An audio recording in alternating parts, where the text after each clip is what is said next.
Absolutely not, Skip. Not. Don't. And it's I'm talking to and you. it's simple. It's simple. Why did they not cost them the game? Because they had other opportunities. Now, in saying that, they blew the call. They blew a few calls in this game. That one back, yeah. They could have got it back. Which They could have got a lot of them. Harry? But The N'Keal Harry, Harry call, they blew that one. You say they blew it? Because Shannon said they didn't blow it. Well, he that's what was said. clearly in bounds. Was he? Shannon said no. And they missed the block in the back, too, that sprung in. Yeah, we can split hairs, but they missed that call. It should have been a touchdown. Sure. But if we rewind all the way back and why we didn't have an opportunity to review it, because the Patriots offensively wasn't giving Bill Belichick anything. So he has to challenge a third down reception by Sammy Watkins. Which he shouldn't have. Which he shouldn't have, but he does because he's trying to get something. He's trying to get them his defense off the field, get his offense another opportunity. Then he has to challenge what was a fumble by Kelsey, which now he's out. And so you don't have an opportunity to even get this play reviewed, which they would have. But it's predicated on the performance of your team. Now, I'm going to take you to a play that literally costs a team a game. And it was my Green Bay Packers against the Seattle Seahawks in 2012, the Hail Mary that they called a completion. You want to know why? Now, mind you, this is the replacement refs. Then, on this play, we had no other opportunity, Skip. There was no other play after this game. Right. After that play. There was no opportunity we had to make that right. When you look at the New England Patriots, they had, after the N'Keal Harry missed touchdown call, they had the opportunity. It was first and goal.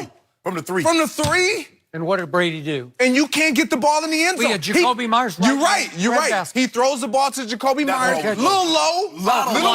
It's you in the chest. Little You low, say but it's you low got too? you got to make that catch. I'm not going to make any excuse. Both. You got to make that catch. Throw too. But then you have 2 more possessions after that.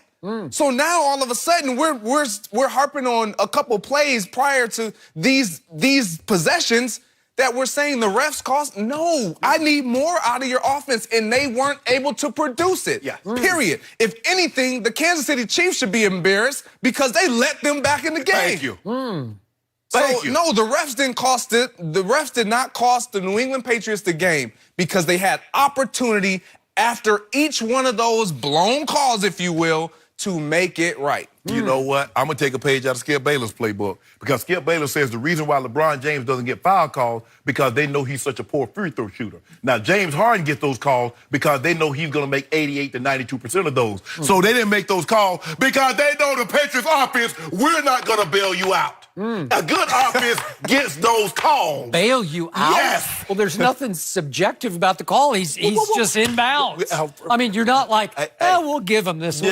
No, it's not like that. What are you talking about? Because your offense got It's a terrible analogy. Because when your offense got to resort to trickery in the first quarter of a ball game. Time out. The Patriots have been known for trickery through the whole dynasty. Not in the first quarter. Do you remember what happened at Baltimore? And they were in such trouble in that game? Oh, no. And they run a double pass to Amendola to Edelman? Their offense was always able to produce. Right now, the only way they can produce first downs and sustain drives you know is why? through trickery. You know why? Because right now, and I'm not kidding I'm not exaggerating, you would be better than any option Tom Brady has at wide receiver. How old are you now? Like 36. Right now, seriously. You could go suit up for them, and you would become by far the #1 option right here because you're in really good shape. I would love it. If you want to go back, I'll make the call today. No, seriously, because he has no option. He does not. Mohamed Sanu? Are you kidding? He's got 1 ball. Skip, you make my point.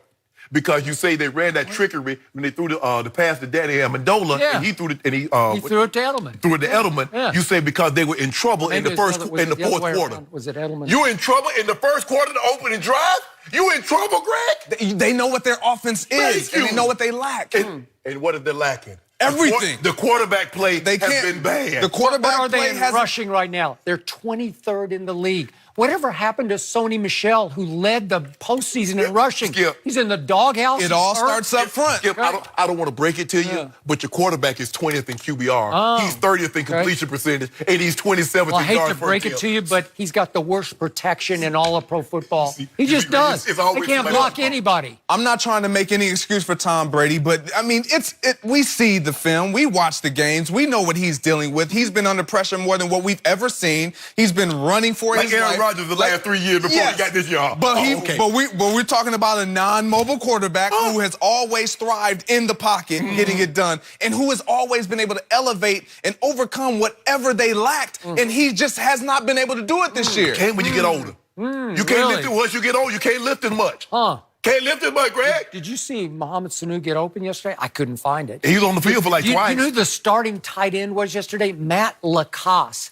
Cut twice by the Giants, once by the Jets, and once by the Broncos. And he's just The Patriots he's the cut new him twice. Gronk. Did the Patriots cut him too? Where'd he go? This is the second No, go around the with the second- Patriots. No, I'm just saying Okay. those are three Yeah, other okay. teams that let him go. Okay, well, you cut Really? him and That's all you brought him got? back. So what did that tell you about you? So we've had two recent stories. Gronk says, no, I'm not coming back. You're not. And there was a big story yesterday. I think Adam Schefter had it that, no, the Patriots are not going to go back to Antonio Brown. No. Nope, they're not, okay? They need to consider it. I got it. I don't know how he's going to get eligible again. That's a whole nother They might issue. just revisit next year, Yeah, but it isn't maybe. happening this Not year. right now. But the point is, Josh Gordon is still catching balls for Seattle. He'd be a better option than what you have right now because it comes down to the last play of the game. Brady throws a great ball against the blitz. He's got two blitzers right in his face. He's falling backwards and throws it right on the money to little Julian Edelman, who is 5 feet 10 inches tall. And the more I watch this play, and I love Edelman, but he doesn't make a real hard try at this ball. Like, you got to go up and shield and try to snatch. But right? he only but Skip, he's look only so at it. big. When you Okay. 5'11", ain't a whole lot of shielding you could do. But watch That's this not play. Gronk. Let's see it one more time. This is a play Edelman just has to go up and fight for it. Go fight. It's your ball. Is that not Edelman's ball when it's in the air? Yeah, a lot of times Go get it. A lot of times it's tough because you don't know exactly how where the close he is. defender is on your back. Sure. So you're your quarterback is leading you, so you're thinking you can just kind of just run to the ball, but that defender sees it from a different angle, so he jumps over your back. It's Well, he happened just to all of reached us. over and just knocked it away. Yeah. It's a great play. But see, Breland, although he's not the biggest man, he's bigger than Edelman. He's bigger and so than it's Edelman. not a whole. Now Gronk, there's no way you got to go through Gronk to make that play, and you're gonna probably get PI because he's so much bigger. And I got to get this off my chest one more time, but who made the most explosive play for the Patriots all day yesterday? It was N'Keal Harry on the ill-fated, uncalled touchdown, right? It was an electric move to the pylon. It was a good play, really good That play. was his lone target of the game. He played 2 snaps, though. What's wrong? He's your first-round pick. He's 6'4", 225. How about on the last play of the game? Would you throw him a fade route like a jump ball because he's going to get single coverage? Seriously. Do you not trust him at all? No, you don't. You just simply don't. When you look at the New England Patriots offensively, historically, they've never had this many young players relied upon. It's as far as skill position. When you look at their perimeters, like they're so young. They've always had an Edelman or a tight end like Gronk or someone.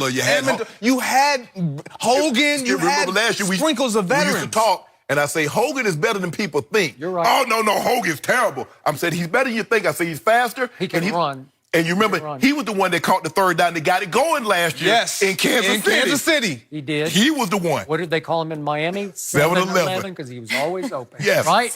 Well, they got nobody who can get open right now, and that's a problem. So, Well, they bottom got line, Chick-fil-A players now because they closed on Sunday. that is true. So, in the end, that was really cute.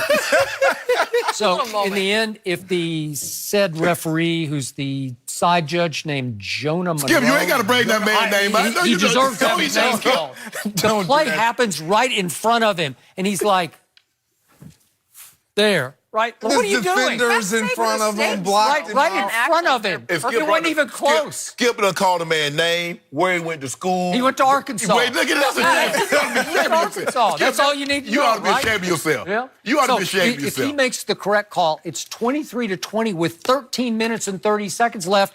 The momentum has swung completely to Patriots, and on the last drive, the whole dynamic is different if you know in your back pocket you got the field goal. Now you can try some things. things that you might not try because it's a different field. You can't try a whole lot because you got Tom Brady. Here's my issue with the whole play. Like, as referees, just like players, and we're expected to understand the rules and the timing of situational football.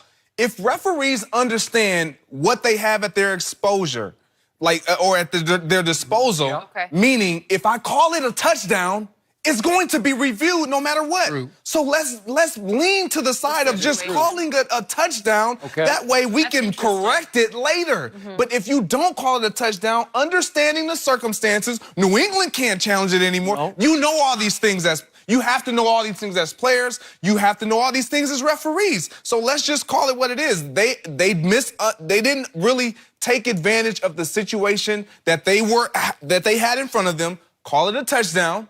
If this is a savvy crew, veteran crew, Brady overcame a 25-point deficit in the third quarter. He overcame 3 3rd and 10s, but he had it first and goal at the 3 and can't get in, and we blame the refs. No, I'm not blaming the refs because they had you named all those opportunities. He got it in. He threw it right here to Jacoby Myers, undrafted rookie free agent. Now we going individual. Now we picking him apart. He got it in, but the play wasn't made. Well, he was a quarterback at North Carolina State, and you're asking him to make the catch of the game. What was Julian Edelman? A quarterback at Kent State. Okay. And what?